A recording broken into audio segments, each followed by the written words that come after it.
Welcome to Meet the Musicians, powered in part by Classic of Denton. The views and opinions expressed by the show hosts and their guests are those of the show host and guests, and not necessarily those of the sponsors, DentonRadio.com, or the Denton Convention and Visitors Bureau. For more information, visit the Policies and Procedures page at DentonRadio.com. Meet the Musicians. Thank you very much for joining us. We appreciate it.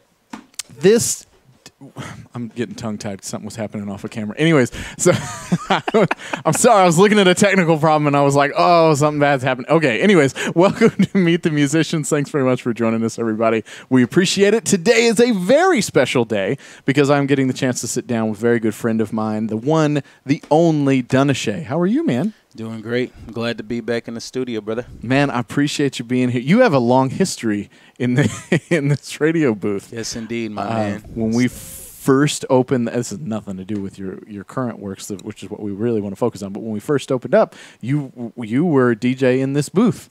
That's right, brother. Back in the dark ages. Yes, sir. Time flies, man. It doesn't feel like it was that long ago. No, it really. Well, it was only 3 years ago, but. Well, thank you very much for being back. Really appreciate it.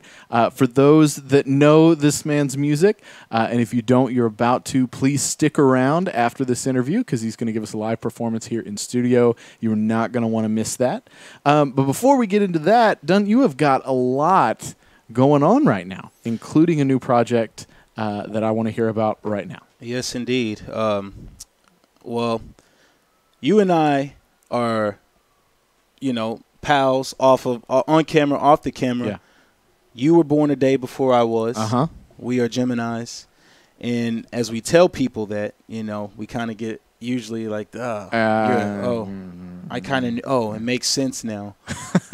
But I think it's a good thing. Yeah. I really do. Most Geminis I've known have been, whether you believe in that kind of thing or not, I definitely prescribe and subscribe to some of the things that apply to Geminis. Sure. And I think that's where the performer in me comes from.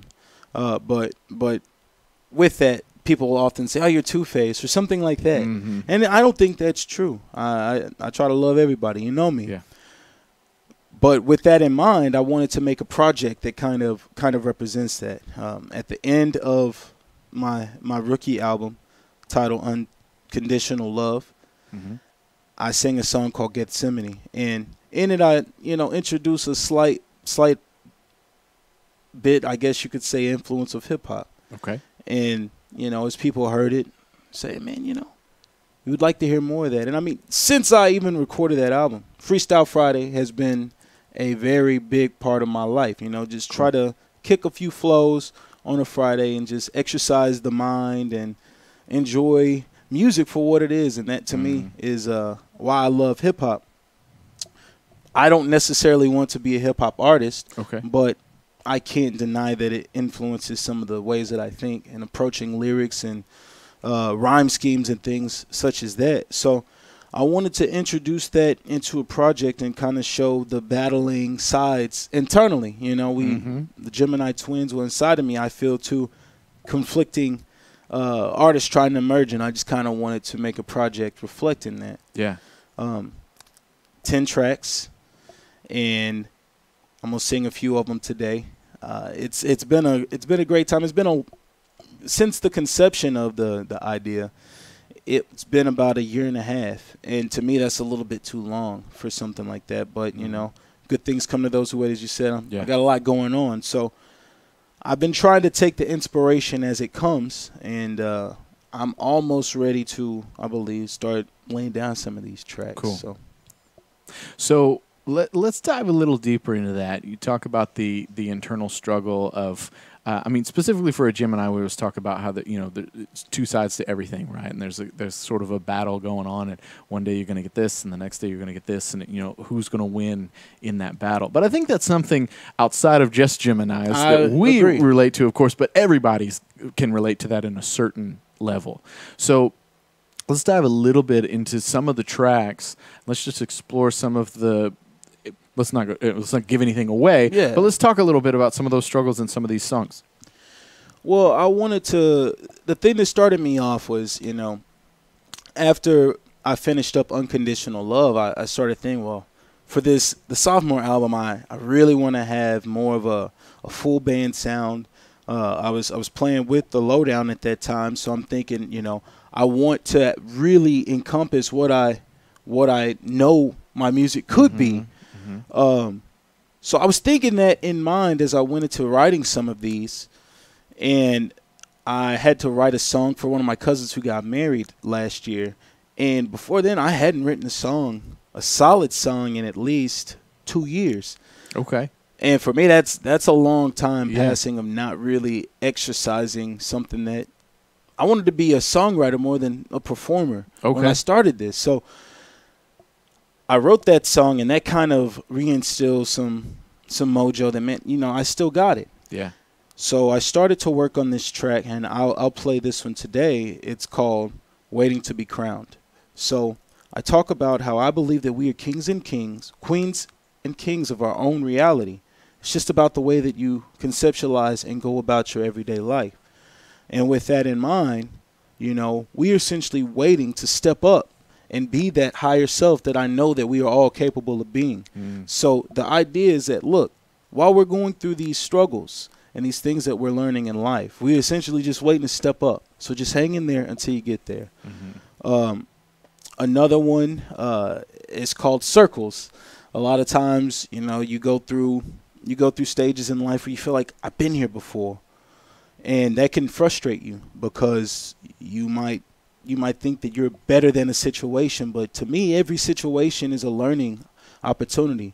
It's a chance to really do better. And if you have been there, well, hopefully you've got a better chance to succeed this time if you've really been learning and keeping your eyes open. But at the end of the day, it's just about producing results. So that was the kind of the angle that I wanted to do on that one.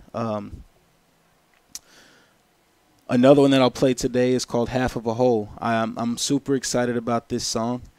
It's more, in my mind, a traditional Dunashay song, but it really encompasses something that's special to me, and that's my girlfriend Vanessa, and how we spent some time together, spent some time apart, some years apart, and now, we're able to reconvene and be stronger than ever.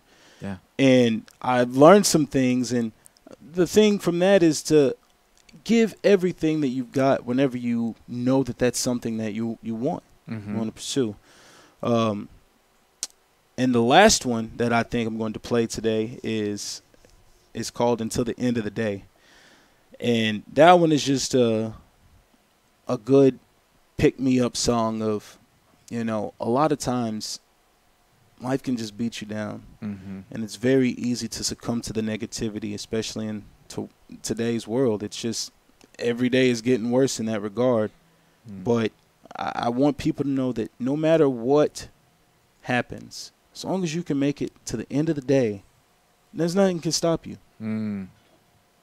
Just make it to the end of the day and then get ready. You're not promised the next. Yeah.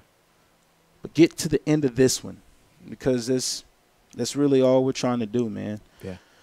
So that's a nice sneak peek, but these struggles are something that I think everybody goes through. But I just kind of wanted to touch on a few things that I know that us Geminis get a bad rap for, thinking highly of ourselves. But I think highly of everybody. It's not just Geminis. It's because I know that that's in everybody. Maybe we're maybe with this, maybe with that. I just want to try to talk about a little bit of everyday life, man. Yeah. Everyday life. So that's cool. So there's a theme to the album, obviously. Would you consider it, and it's cool either way, would you consider it a concept album, or is it more just a general theme that as in is there a progression as the songs go on, or is there just a theme that overlays over each song? That hasn't been my angle to approach it. Cool. It's just been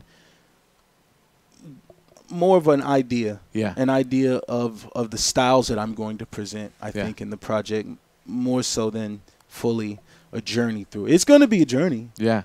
But to me, more individual in the songs rather than the album itself. Cool. Very cool. Well, I was asked that just because No, most definitely. a buddy of mine years ago had given me an album, and somebody had said it was like a concept album. It was like all of these songs were like building upon like self-healing and all these wonderful things, and then it gets to like track number 7, and it's like this horrible downward spiral, awful, like, man, it was, and I was like, where did that come from? And so I'm asking him about it, and he goes, oh yeah, it's not a concept album at all. Like all those other songs, like I was happy, and then I went through a breakup, and then I wrote that one. They don't have anything to do with each other. I was like, oh, okay, cool. I thought you were in trouble, man. Like, man, yeah, and I mean that would make it bad if you know you hand this to somebody and they may not know it's a concept album, and then they're starting on track 5 and then going back to 2, and now your whole idea is ruined. Right. So I try to stay away from them, and I want it to be easy and accessible to anybody who might pick up my stuff. That's cool. That's cool. Well, you're a great writer. I've always enjoyed what you create, and I think you put on a great show. Now, you've got a great solo career. You've also got your band. Let's talk a little bit about that, and maybe are there any differences between you're going to see as a solo act versus if you go and see the band? Most definitely. And, you know, when I really think about it, that is kind of the inner struggle that I've kind of been facing over the past few years, and working behind the scenes on this project is, you know, the two different approaches to present a show in my opinion, when I have a band and when I don't, because the project that I had with the Lowdown, we were doing mainly cover songs. Yeah. And that is what a lot of times people want to hear whenever they go out. To me, that's really what can get a crowd amped, and you can make a connection with them. But that don't always pay the bills. Sure. So when I'm playing more so with the band, usually it's more me doing covers, which isn't what I want to hang my hat on. But, you know, whenever I do a cover, it's my take on it, you know. Yeah. And I think that they go over well most of the time. Right now, whenever you might see me out performing with the band, most of the time it's going to be some movable characters. It's not set like it was when I had the Lowdown. So I'm just blessed that I'm able to make such good friends here in Denton and meet such wonderful musicians who, you know, make me look good whenever I can't tell you how many times that I might need somebody in a pinch. And I can remember having 2 weddings to play in a day. And I played one with the Lowdown, and then we all had another gig that night. I had one here on the rooftop, and I had this bass player. I remember this day. Okay, I never met the guy. Okay. He came up, and we played for 3 hours, and you couldn't tell. I had no idea. Yeah. I mean, okay. And that's happened. That's happened on a few occasions. So I'm just blessed to kind of have come to Denton and been able to meet such wonderful people who, man, they're just amazing. The musicians here. Oh, yeah. No, this community is full of so many awesome people and people that love to work together and to collaborate and all that kind of stuff. But do you feel that your creative process lends itself more for your solo stuff? Yes. You can be a little bit more creative, a little bit more artistic. You can experiment a little bit more when it's you because versus it's when you got a band to feed. Yes. You know. Okay. Yes. Because some artists will tell different things. You know, they'll get up on stage and they're by themselves, so they feel like, you know what, I need to play a cover. But then when they're with their band encourages a little bit more experimentation. Let's all bounce off of each other. But then exactly like you said, there's sometimes where you're like, hey, I'm a solo artist. Even if they don't like it and I get $25, I'm cool because it was mine. But if I got to feed the band, then I've got to, you know, we're going to play some covers. And it's just interesting to hear those dynamics. Yeah, I would agree with that. I would.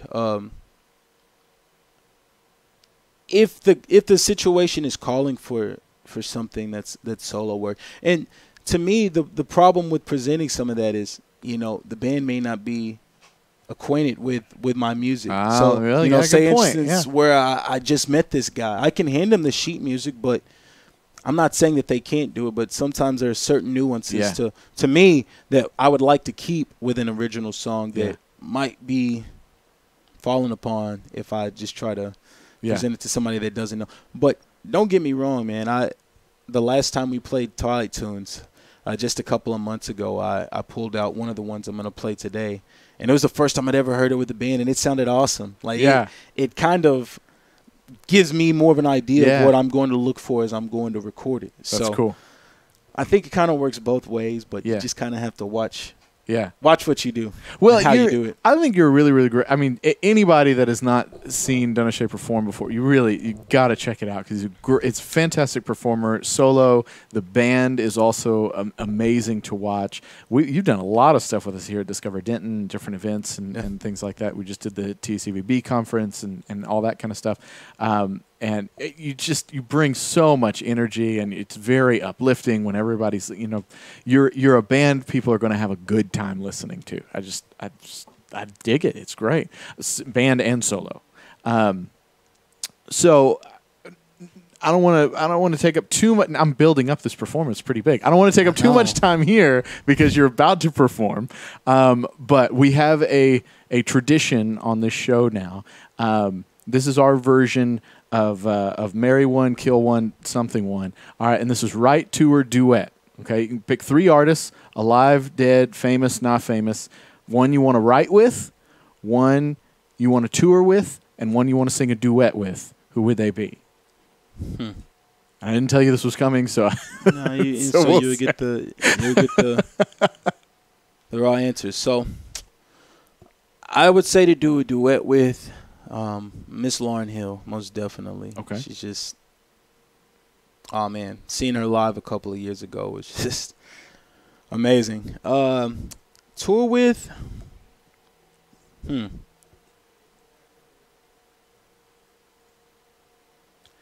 I think I would enjoy touring with, I'd say, Moonchild, the Hiatus Coyote right now, because more and more people are finding out about him, and I just think it'd be great to just kind of go and experience them build up even more hype.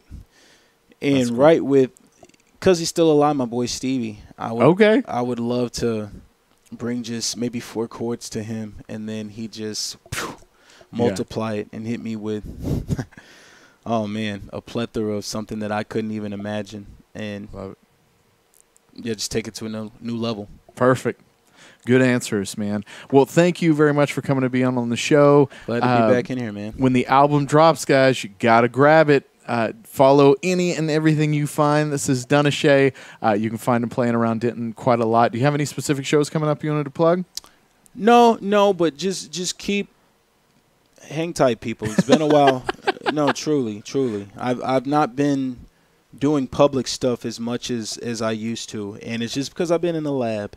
But just trust me with what I've been working on. It's definitely something to be excited about, and I'm definitely looking forward to coming back whenever I've got something a little bit more concrete to share with you guys as far as on the rotation up in here, man. Perfect. Well, guys, he is Dunashay. Do not miss your chance to check him out. Stick around right here. We're going to be right back in just a second with a live performance from him right here on DentonRadio.com. Well, thank you for tuning in. We hope you enjoyed the show. We want to thank our partners and sponsors who made this show possible. And now stick around for a word from all of us here at Discover Denton. Do you love live music? If so, make Denton, Texas your next vacation. Find more information at discoverdenton.com.